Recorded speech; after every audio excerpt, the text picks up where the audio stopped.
Haven't done one of these in a while. This is part of the Joint House inquiry. Tim Roemer is actually interviewing Tom Wilshire, who's hidden behind a partition. He was the deputy chief of Alex Station. Bob Beers from the Immigration Naturalization Service, and Michael Rolnies, FBI headquarters in Washington, D.C. Let's see what they have to say.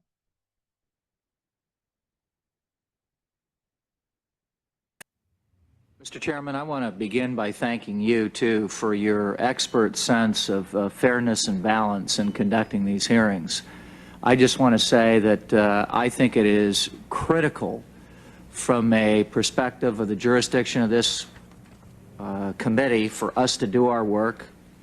Much of it will take place in private, but some of it should take place in public. And you have held off on the public settings to get the right balance, to make sure that delicate information is protected and that sources and methods are protected. And I think you've done an expert job on that front. I hope we continue to have that balance and to have public hearings so that the American people can get the information so that they can feel more comfortable with access. So thank you again. Tim Roemer, by the way, is the only congressman to serve on both the Joint House and the 9/11 Commission. But needless to say, those are nice words by Roemer, but we didn't get all the information, and neither did the Joint House, and neither did the 9/11 Commission. These are incomplete reports and incomplete congressional inquiries that didn't have all the information at their disposal. Obviously, now, when you look back on this, what is this, 2002? This is 21 years almost upcoming. So, yeah. For your balance in this.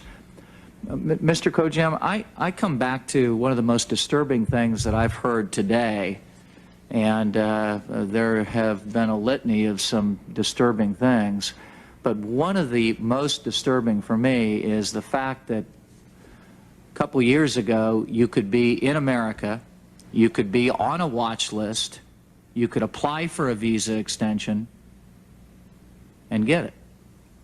Is that true? Congressman, I'm going to ask my colleague Richard Beer from Consular Affairs to help you with that question.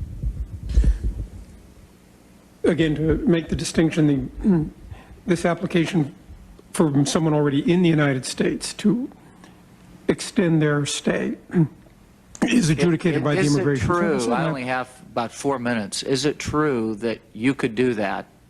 Yes. Prior to September 11th? Yes. So shouldn't be really surprising. Now, why am I saying that?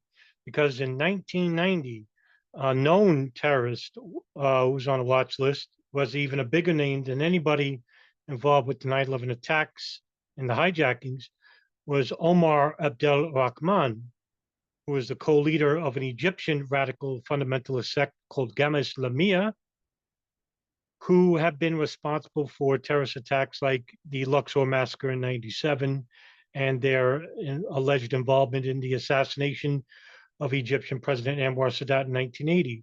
They've also been involved in the attempted assassination of Egyptian President Hosni Mubarak in Ethiopia.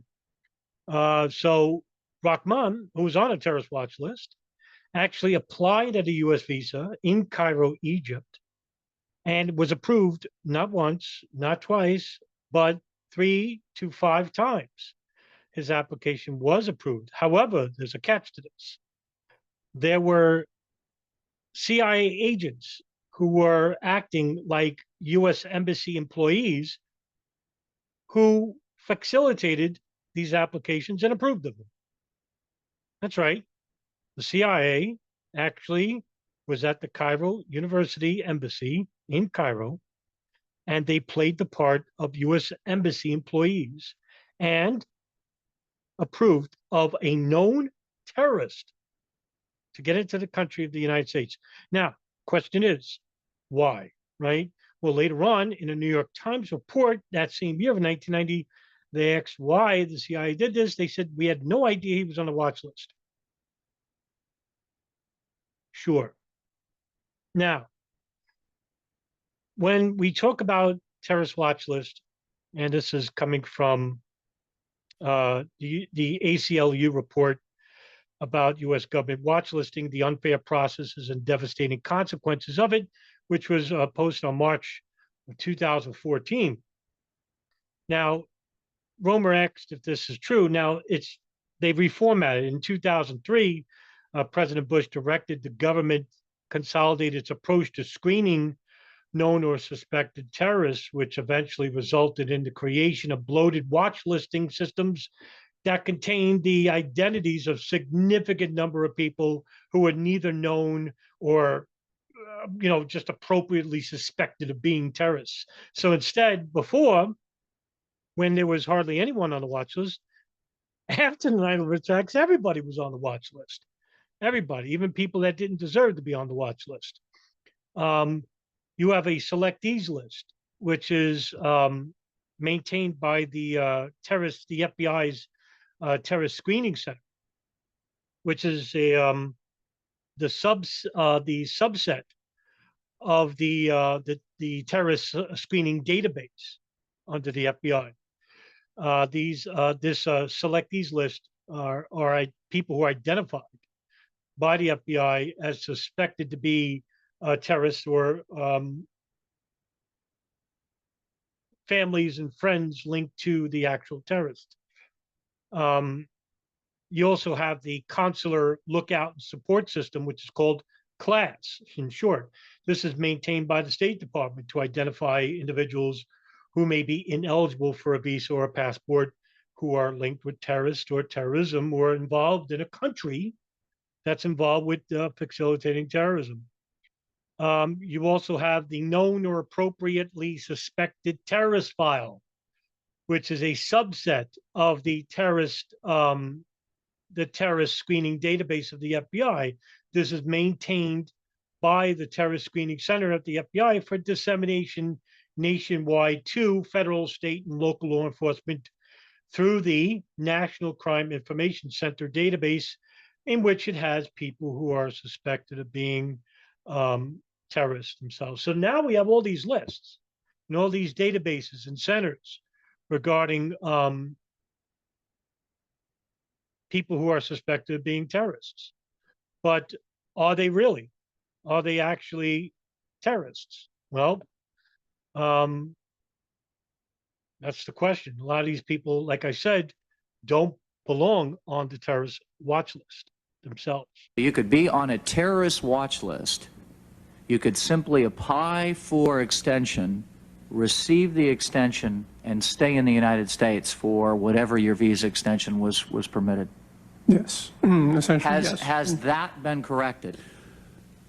That I'm not prepared to answer. I don't know what the Immigration Service is doing now in terms of checking watch lists. I believe that's been changed. A year and a few weeks after September 11th, we still cannot answer the question of whether or not that deficiency has been addressed? I can't answer it. The Immigration Anybody in the Service room would have to answer that question?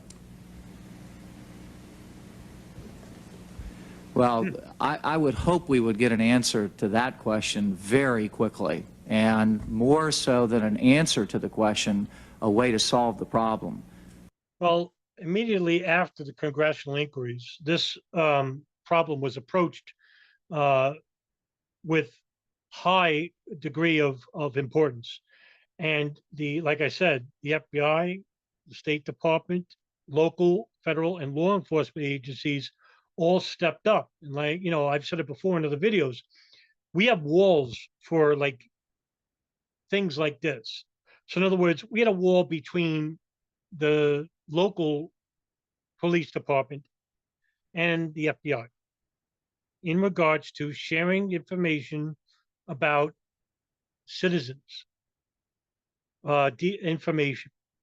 After the 9/11 attacks, all these walls, all of them, through these, like I said, the federal and local and city institutions now don't have these walls. They all act as a unit now, a singular unit, because they use that as the problem regarding to why the 9/11 attacks were successful, because a lot of these local and state and federal agencies weren't willing to share information.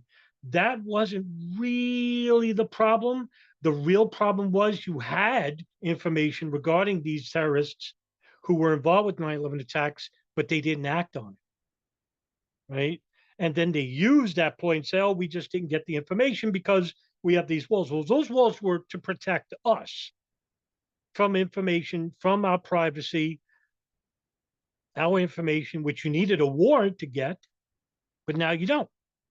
The NSA, the CIA, the Defense Intelligence Agency, the police departments of the local, provincial provinces, the cities, towns, now it's all shared and it's without any walls or any protection. So that one of the places for a terrorist to be safe is not the United States of America. I want to ask our dedicated people here from the FBI and the CIA, thank you again for coming today. To the CIA officer, I want to ask, I've had concern about not enough emphasis on analysts. You and your good work at the CIA put some clues together, I understand, in May of 2001, after this situation had been missed for a while. You started a ball rolling. It's my understanding that with the clues finally put together in May of 2001, that was turned over to an analyst who then put it together by August of 2001. Is that correct? Not entirely. There is a small team probably working this as separate people. There is an analyst. There is also an FBI analyst detailed to CTC who is working on this. So there was an analyst from CIA and an analyst from FBI? Within CTC, and then they were working with their colleagues and my question FBI. would be, sir, how many analysts did we have working this in CIA altogether? The total number of analysts in CTC in May of 2001? I don't have an answer for that. I was at the FBI at the time. How many were in the FBI? I would say roughly, what you, again, as I said before in my statement, what you don't have is a large team working a single problem. Here you have people who are working multiple problems my question, coming together periodically to look at this. I understand. My question, though, is how many analysts are working UBL in CIA and how many analysts are working UBL in FBI? It is my understanding from a previous hearing that there was one analyst in FBI working UBL full-time. Is that correct? If I can take that, Senator, that is not correct. That's not, how many were there? Going back to the fall of 1999, when a decision was made to create the Counterterrorism Division separate from the old National Security Division, there was also a decision taken to create an Information Resources Division. It was not necessarily popular, but the theory held that if you want to do strategic intelligence, we need to have the majority, if not all, of the analysts in the FBI in one division. I understand that an analyst within that division was working strategic intelligence. In the immediate aftermath of the Africa bombings, we created a Bin Laden unit, and it is within that unit, the only unit at headquarters that's responsible for one group and one group only, that initially 4, in addition with several investigative operational specialists, work with the agent supervisors and the unit chief in the UBL. Could we use more? I think I've made that case, and we certainly could, and we would certainly hope for your support on that. I know my time has expired, and the senator from California has waited patiently for her turn. But, Mr. Chairman, I would hope, since we've had a host of different answers to this question over the last several days, that for the record we could get with certainty how many full-time analysts were working the UBL situation for the FBI, how many for the CTC within CIA. Well, all right. It's approximately, well, the CTC also had a unit called the Bin Laden Issue Station, which was codenamed Malik Station. Originally, it was up to 30, I believe, 30 analysts working there. With the FBI, the Bin Laden unit that was created in 1998, it was maybe the most 8 or 9. Wasn't many for the FBI. And you would think that New York division, especially, would have a more consolidated, bigger unit for Arab fundamentalists, seeing that they were a prior victim of the 1993 World Trade Center attacks. But the FBI basically under James Fox, who was the director back then, said this was the work of a lone nut job, and we got everybody. And this is even after the arrests of the Landmarks plot, which was a follow-up to the 9/3 bombing. I mean, even a freaking fireman, Ronald Bucca, basically saw the writing on the wall and said, yeah, we have a bigger problem than we realize. Very few FBI agents were also wary of the superiors at the New York division who didn't take it seriously. People like Frank Pellegrino, John Anticev. These guys basically, tried their best. And later on, after the embassy bombings, you have the agents like Steve Bongard, Mark Rossini, Doug Miller, Jack Clunan. These guys that basically really tried to, get as much information as they can regarding Bin Laden and the group, that started in Sudan, which ultimately became Al Qaeda in Afghanistan in '96 when he relocated. And even after the fatwas, nobody took them seriously until, a year and a half later when the embassies were bombed. The Khobar Towers bombing also, which was blamed on Hezbollah and Iran. Meanwhile, the Saudi government and, of course, even some officials under the Clinton administration basically said, no, this was an Al Qaeda styled attack. Hezbollah, basically there was no real evidence to suggest that they were.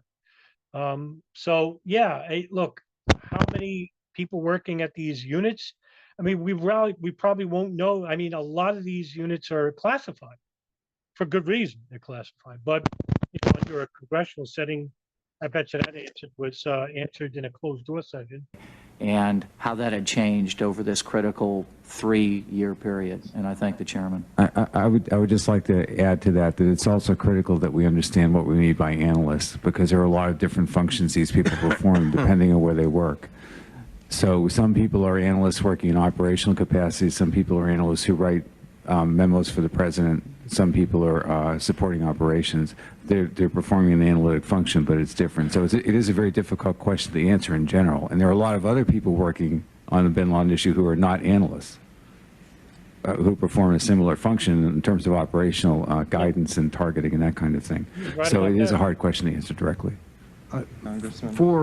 Congressman, excuse me, Mr. Chairman, I did want to respond to Congressman Roemer's previous question. I have at least a partial answer, and that is that every name in the tip-off database and every new name that is put into the database is run against records of visa holders, both current and expired. And if any name is a match, we do initiate a revocation process. So if it's in our database and they're a visa holder, and we believe they're here, we do pass that information on to domestic law enforcement. It's passed. Yeah, and so look, I mean, Roemer was trying to basically find out how many dedicated people were involved with the FBI and the CIA's Counterterrorism Center in regards to that operation, a singular operation on Bin Laden and Al Qaeda. Now, I mean, it's public, but do we really know the numbers? I would happen to think that they had just enough. The FBI didn't have enough. The CIA certainly did have enough, and you also had the Defense Intelligence Agency's own operation, which was the operation that was led by General Hugh Shelton and Anthony Schaefer, and of course Eric Kleinsmith, regarding data mining collection that was basically headed under the United States Defense Intelligence Agency, and as well as the elite corps of Army specialists from the Land Information Warfare's Activity Division, codenamed Able Danger. And this all started in '96. Now, Able Danger started in '96. The Bin Laden issue station of the CIA started in '96 under CTC David Cohen. And in 1999, you had the FBI creating their own Bin Laden unit. Now, in regards to sharing information, well, you would think everybody, like when I interviewed Anthony Schaefer, he basically told me that he was naive to think at that time, in 1996, 97, that everybody was working on the same page to basically collect information, help the United States capture or kill Osama bin Laden. But he found out in very short time that nobody was on the same page. And this was a problem. In fact, when Anthony Schaefer agreed to meet with members of the Bin Laden issue station at CIA, they basically told Schaefer and members of the Able Danger team that they weren't going to help them because they were a threat, a direct threat to stealing their thunder, stealing their lead as the lead agency in regards to information about Al-Qaeda and Osama bin Laden. As for, a terrorist on a watch list regarding getting a U.S. visa, yeah, this is regretfully the case. Now it's no longer the case. But it took 9/11 for that to happen. And it didn't have to happen that way either. So, all right, that's about it for this video. And I'll see you in the next one.